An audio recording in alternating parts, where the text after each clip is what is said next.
Larry had broken his jaw in a car accident, and they had to wire it shut. And they leave like this little space so you can drink through a straw, you know, like this liquid diet, but he basically couldn't really talk very well or anything. And about 4 weeks into his recovery, they checked him out and they realized they had done it wrong, and they had to re-break his jaw and rewire it. So he was incredibly depressed. And like 2 days later, a bunch of us went out drinking, and Larry was like drinking like booze through a straw, you know, sort of slurping it up like that.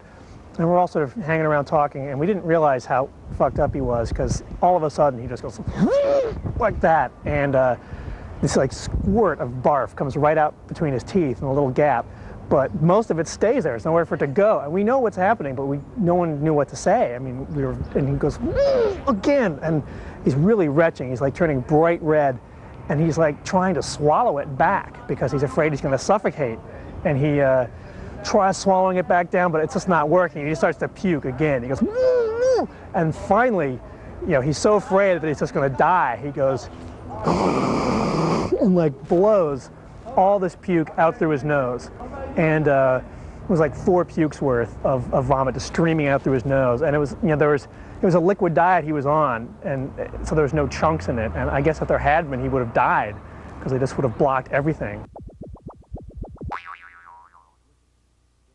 Listen to me. Just let me preface this by saying I'm one of those people who will do anything to avoid vomit, to avoid vomiting, to avoid watching someone vomit, because it immediately triggers vomit response in me.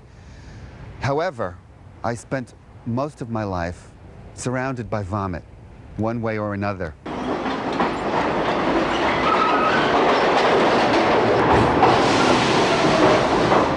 At 7th Avenue, quite a few people come in, and just as the doors were about to close, a young couple jumped on. Girl first, and the guy pushed the girl on, and he got on behind her. He put his back to the door, and she was right up close to him like this, and I was standing not too far away, holding onto the pole. And at that time in the morning, no one's talking, reading papers. You could hear papers rustling and so on and so forth. Anyway, the guy's talking to the girl. They're talking back and forth. All of a sudden, he wasn't talking too much, and she looked at him and said, "Joey, you look a little gray. Are you all right?" He said, "Yeah, I'm all right. I just feel a little funny." With that, you know, I looked and I said, "Whoa," I'm looking around to see how to, you know, I'm looking for space, and we're jammed in there like this. But the rustling of the newspapers sort of stopped too. I mean, it was just subtle, but everybody was looking, look out, where's it going to come from? And he's going, and people are saying, oh, and I said, oh my God, I'm glad I'm far enough away from this, because this is going to look like Mount Vesuvius if something happens. But this poor kid, she's saying, Joey, please, we only got a little bit to go to the next stop. And he's going, oh, and he's going like this. Anyway, up it comes, and she goes, boom, right over his face like this. And it's spitting out between her fingers. She could have killed the guy, but anyway, she got out of the way. And, you know, talking about, like in the Bible where the sea parted and everything, well, those people found room to get the hell out of the way. And, you know, when your gut upheaves, everything comes out. Well, that kid hit the other side of the car. And there was still room for people to get out of the way.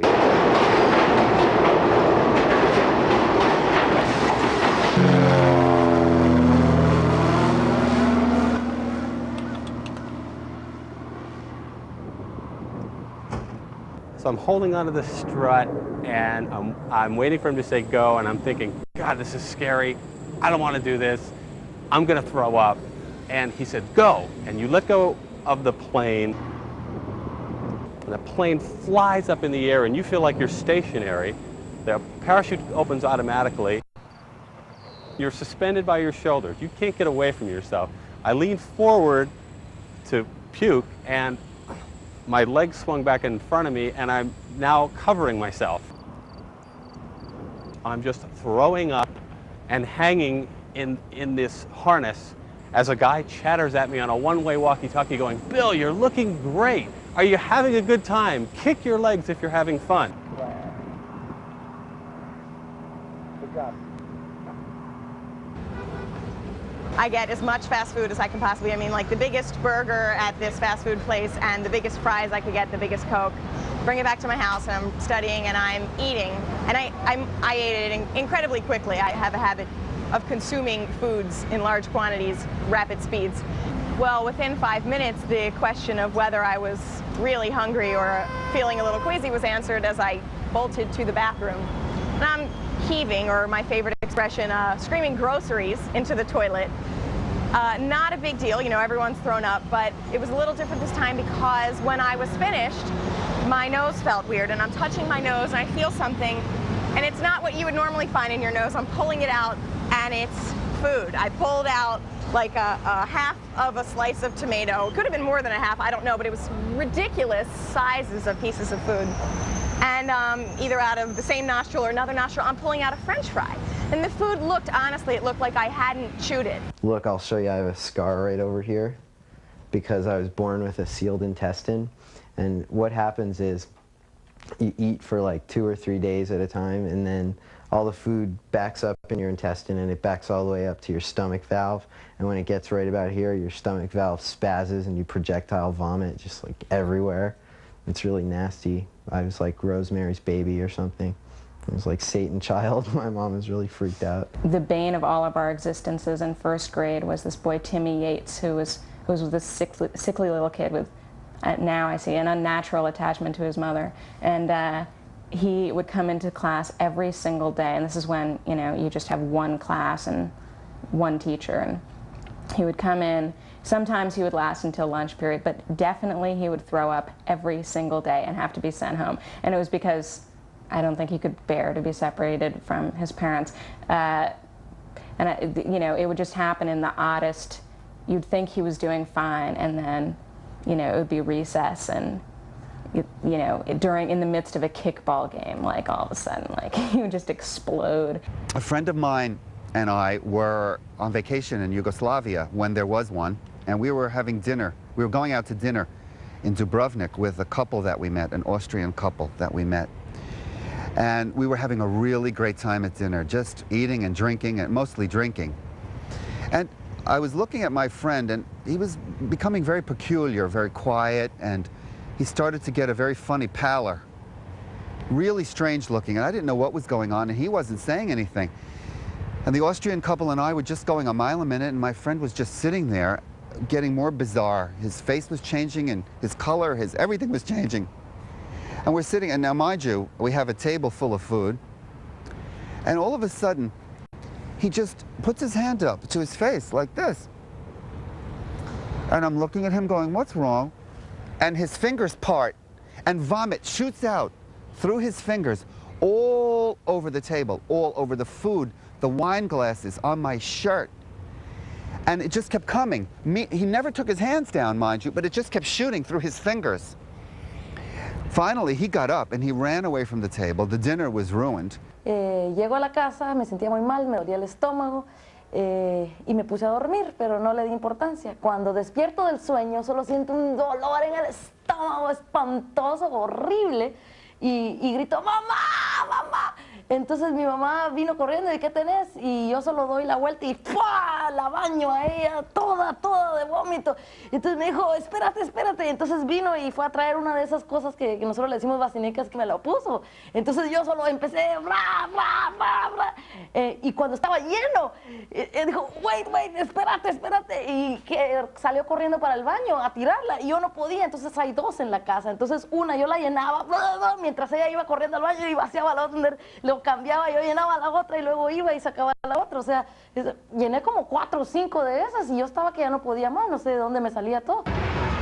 My friends invited me to the amusement park. They had to coax me to go in, but I hadn't eaten. I was still pretty hungry when we got to the amusement park, so we stopped off and we had hot dogs, and I wasn't shy about ordering 3 altogether with nachos and cheese. And I actually had a corn on the cob and 3 milkshakes on top of that. Like I said, I was pretty hungry because I hadn't eaten since the day before. And as we were coming down, I lost everything that I ate. 4 rows behind me. I got everybody behind me. The lady behind me with the big purse. My friend started screaming at me. He says, you're a slob, you're a pig. And I said, no, I'm sick, shut up. She vomits about once a week.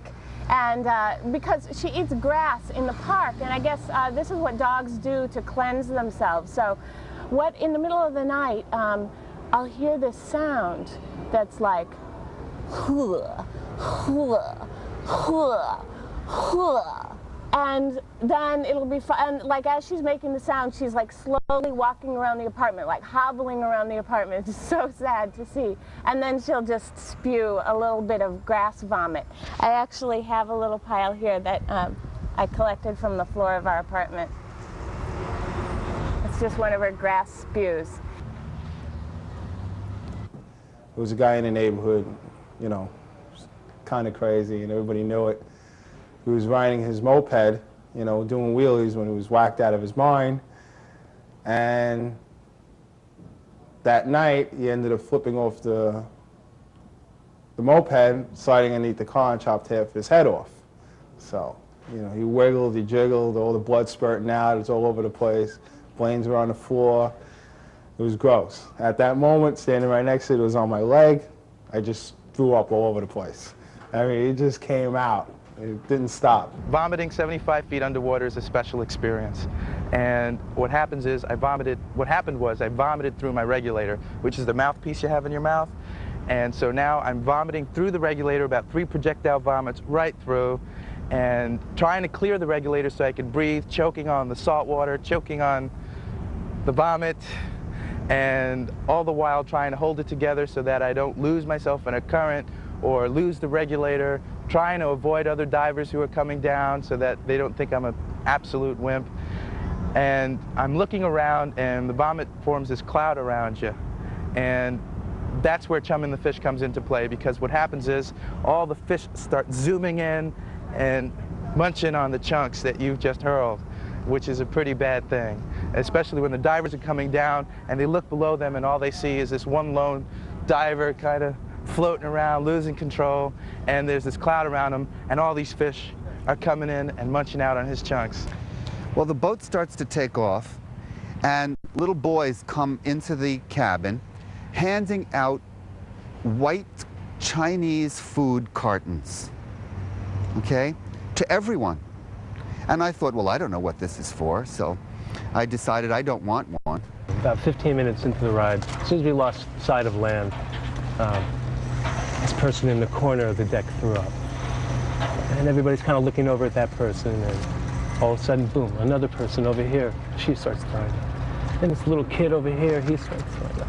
And then before you know it, boom, boom, boom, boom, boom, boom, all these people started throwing up, and it was everybody all together started throwing up off the deck, in the bathroom, on the floor, on the seats. And people start vomiting into the Chinese food containers. But now, I mean, I think the Greeks are seafaring people, are they not? Not this group.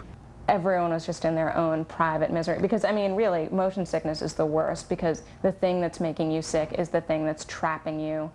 So I turn to my girlfriend, she's looking a little green, and I say to her, hey, do you need a bag, a barf bag?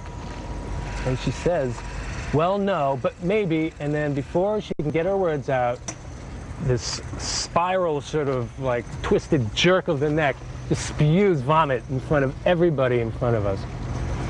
It didn't just like kind of like drip on them, it like smacked them in the back of the head, splashing their hair and everything. And all of a sudden, I began to feel this peculiar spray, and it wasn't just the breeze and it wasn't just the water, it was something else. And as I looked, I discovered it was, whatever it was thick and speckled. And I kept looking to, you know, I thought I was coming down with a rash. Instead, I felt the liquid, and I looked up, and there were people, one after another, getting sick on the second deck. And on deck, the vomit is flying in the air, in the wind. Just vomit. People are sliding in the vomit. So I try to go into the bathroom, because now I'm going to die, right? In the bathroom, the sinks are full of vomit. The toilet bowls full of vomit.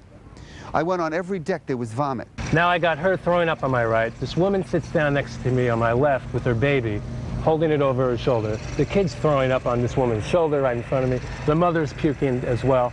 Now everybody in the place is throwing up. The stench is unbelievable. Then they have this service where you give them the fish you catch and they fillet them for you.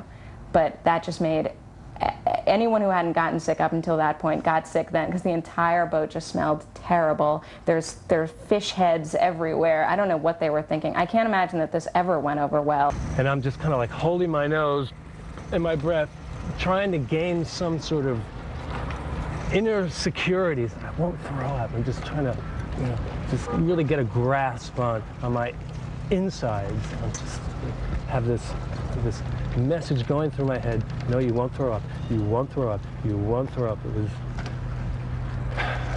It was very Buddhist.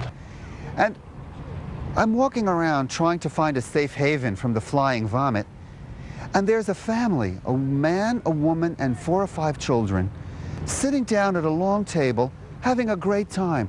The kids are blowing bubbles, playing cards, everyone else, vomit is everywhere, and this one family is totally normal. So, I woke up to them and I said, listen, what the hell is going on here?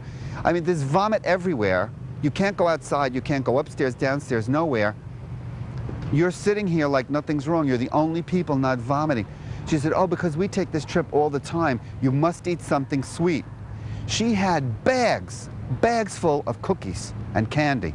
Why can't we just all go to the captain and communally beg to just be brought in early? I don't think anyone would mind, especially the people who weren't getting sick, because they were just surrounded by vomiters. So we finally get to dry land, and everybody's getting off the boat, and everybody's luggage is covered in vomit.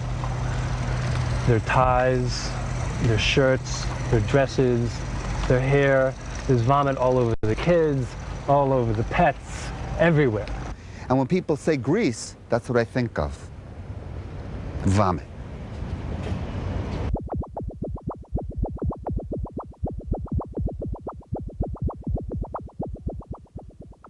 It's not just a taste, it's a combination. It's like you can smell it, it kind of like comes through your nose, you tasted it afterwards, you have this sore throat.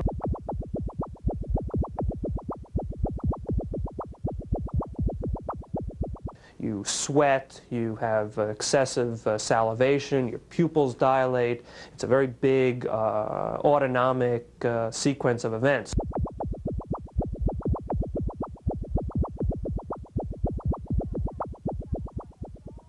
You know, yeah, it's disgusting, but like we all throw up at some time or another, right? I mean, we all need our friends to like come to our rescue.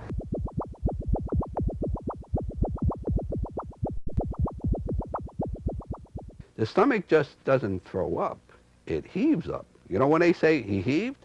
I think what happens is the muscles in the stomach actually expel what's in there. Like, for instance, I don't want to say anything, but if I got sick, I could probably hit that wall from here. If you're throwing up, the best thing to do is get yourself a small bottle of Coke or Sprite, wherever available in the soda family.